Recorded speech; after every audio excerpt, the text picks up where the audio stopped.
Hello mga stores, time guide tayo, magsa-site video tayo ngayon mga stories, no? At meron tayong meron tayong hindi muna tayo mag-react sa mga news article, hindi rin tayo sa celebrity issue, no?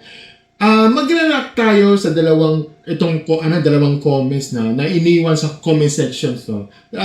For the context, ilalagay ko yung card dito nasa taas. Ito yung tungkol sa usapin ng child content creation at DOLE permit. Okay? At minsan mga stories, no, may malalim mga insights sa comment section kaysa sa mismong post. Okay? Kaya himay natin ito na maayos, no? Logical at walang paliguligoy. Mga stories, ito yung sinabi niya dito. Ito galing ito kay Rainzel 1223. Okay, ito sabi niya. Ginusto namin to eh. Ayan. Okay, Mike diretso. Okay, oo. At saka yung pangalawang comment niya, sa parehong account, sabi niya dito, masaya kami sa ginagawa namin, hindi kami nahirapan kasi parte yan ng pagsubok namin. Hindi nila maintindihan yun. Masaya ako sa pag-vlog kasi may pera ako makuha. Yan yung kanyang dalawang comments dito. Ngayon, pag-usapan natin. Yung sinabi mo na, ginusto namin to eh, okay. Mga stories, ito yung problema sa linya niya to. Ito yung problema sa kanya eh. Yung sinasabi niya na, gusto namin eh, hindi automatic na sapat ng dahilan, okay? Lalo na kung minor na edad ang involved. Okay? Maraming bagay na ginugusto ng tao. May gustong magtrabaho na maaga. May gustong tumigil sa pag-aaral. May gustong magpuyat araw-araw. May gustong may ilagay sa sarili sa public spotlight. Diba? Pero kaya nga meron tayong batas, okay? Pero kaya meron tayong batas dito, no? Dahil hindi lahat ng gusto ay ligtas, legal, o tama. Kapag bata ang nasa harap ng camera at kumikita ng content, no? Hindi na ito simpleng hobby.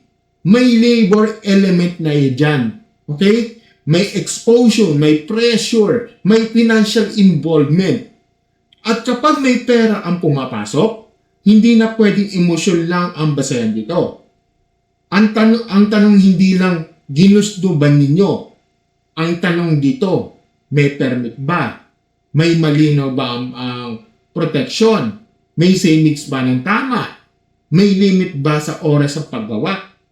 O may monitoring ba sa mental health? Kasi ang gusto nyo gusto ay personal. Ang batas ay objective. Magkaiba yun. Okay? Magkaiba yun.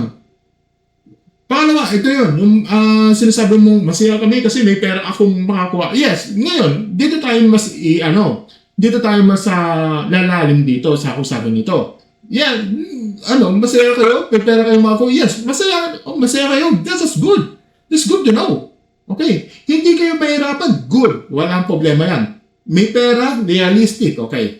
Pero tandaan nyo tandaan mo, maraming bata ang masaya rin sa simula sa isang bagay.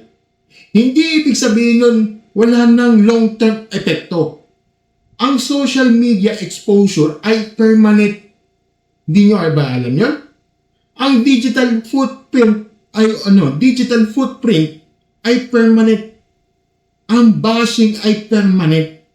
Record sa internet. Okay?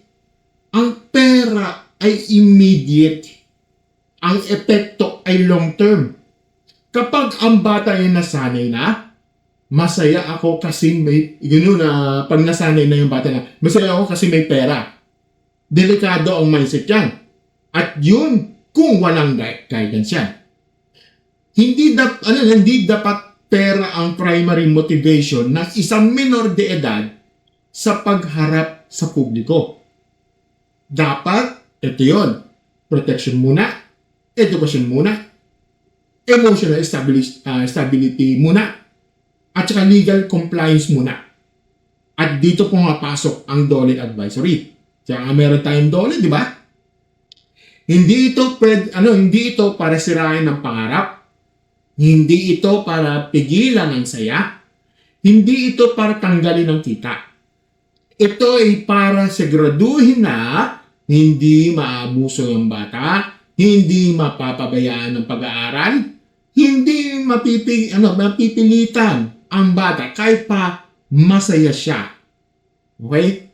Patlo, itong hindi sapat yung yung masaya kami kasi bilang depensa. Okay, mga stories, ito yung mga harsh reality dito. May mga bata rin masaya sa child acting. May mga batang masaya sa beauty pageants. At saka may mga batang masaya sa competitive training. Okay? Pero kaya nga merong regulation eh. Dahil ang adult ang may mas malawak na pang-unawa sa risk. Ang bata nasa present moment. Okay? Ang adult dapat iniisip ang future.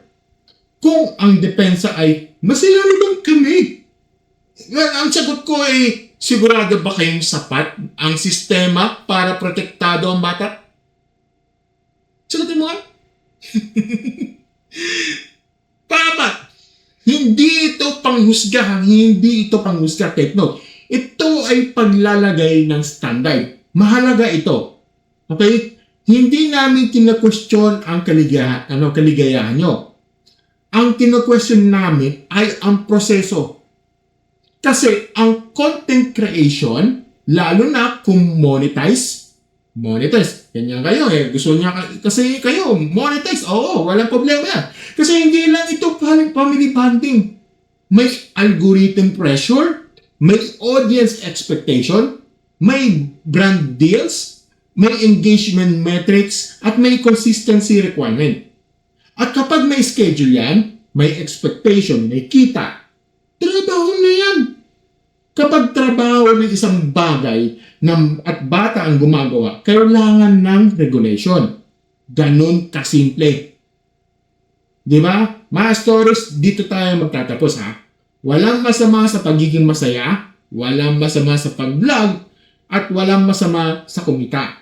Pero kapag menor de edad ang involved, hindi sapat ang ginusto namin at masaya kami.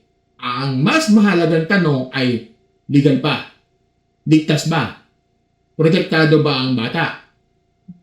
May accountability ba ang adults? Ang saya ngayon kung ay hindi dapat kapalit ang problema bukas. Di ba? Yan lang yan, di ba? Yan lang yan. Okay. Kaya ikaw, kasi naman to, Renzel. Kung ano bang rebat mo, comment sa baba. Yan lang yun. Okay? Have a night, everyday stories. Bye.